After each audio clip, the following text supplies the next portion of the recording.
छौड़ी पाँच पाँच होबो कैटेन गे, बिना तेल के ज्यादा बौला लटेन गे। कैसन रे छोड़ा रे, तोरा ना बुझाई हूँ। बाल्टी लेके हम खड़ा भेलिए, तू नहाई जे चला। हे गे ज्यादा बको मत, तोरा नहीं पता कि आज हमरा पर बरतुहार आ रहा है।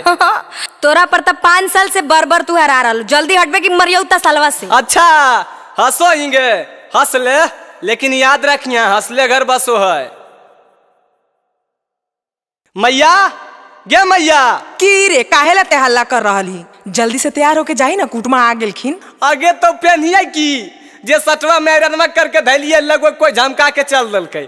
आओ हमें पहन लिया हो। देखी देखी इनखा आई जी तो बरतूरा लड़कावक देखे ले कि लड़कावक बप्पे के देखे ले हा। अरे त काहे ला दोनों अपने में लड़ रहले हैं? अरे जाई ना, दूसर का शर्ट पहन के चल जो। हाँ बउआ बताइए, कौन सा जॉब कर रहे हैं? अभी हम जॉब कहाँ कर रहे हैं, अभी तो हम पटना में रहकर रेलवे की तैयारी कर रहे हैं। ओहो सॉरी, लगता है हम लोगों को कोई गलत इन्फॉर्मेशन दे दिया है। हम लोग जा रहे हैं।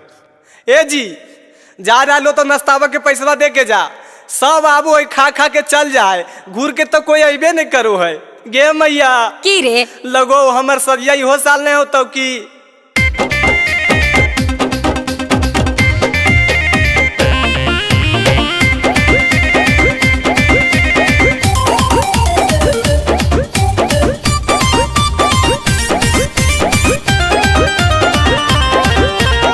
हकै मैया के हमरा में गलती चाहे जे फेरो नया है गलती। अगे मैया हम सुंदर नहीं है ये कि हकै मैया के हमरा में गलती चाहे जे फेरो नया है गलती।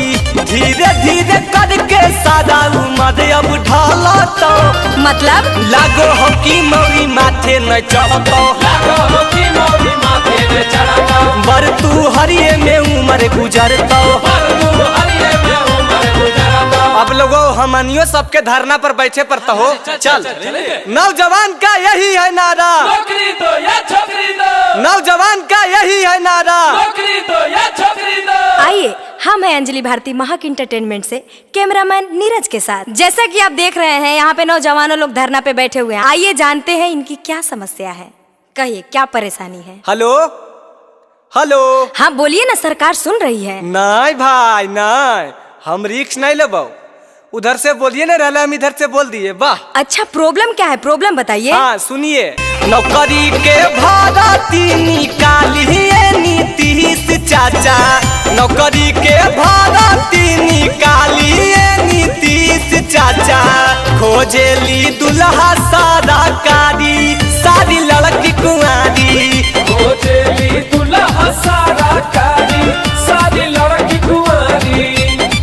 अच्छा तो ये दिक्कत है। हाँ यही दिक्कत है। बात सुनेगा जो होता वो कह दो, नौकरी तो नहीं तो छोकरी दो। अरे नौकरी दो नहीं तो छोकरी दो। अरे नौकरी तो नहीं तो छोकरी दो। अरे नौकरी दो नहीं तो छोकरी दो। अच्छा तो अब समझ में आया कि आप लोगों का शादी क्यों नहीं होता है।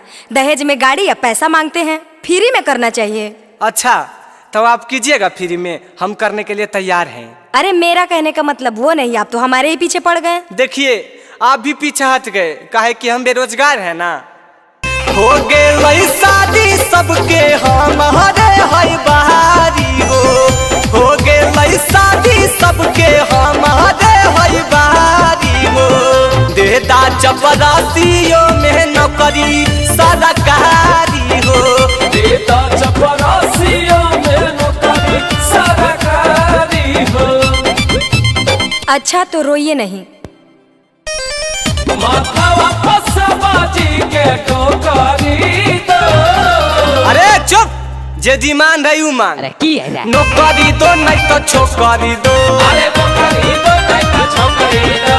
नौकरी दो नहीं तो छोकरी दो। अरे नौकरी दो नहीं तो छोकरी दो। अभी आप देख रहे हैं कि कितना जोर शोर से धरना प्रदर्शन कर रहे हैं लोग। तो आगे समाचार के लिए हमारे इस चैनल से बने रहिए।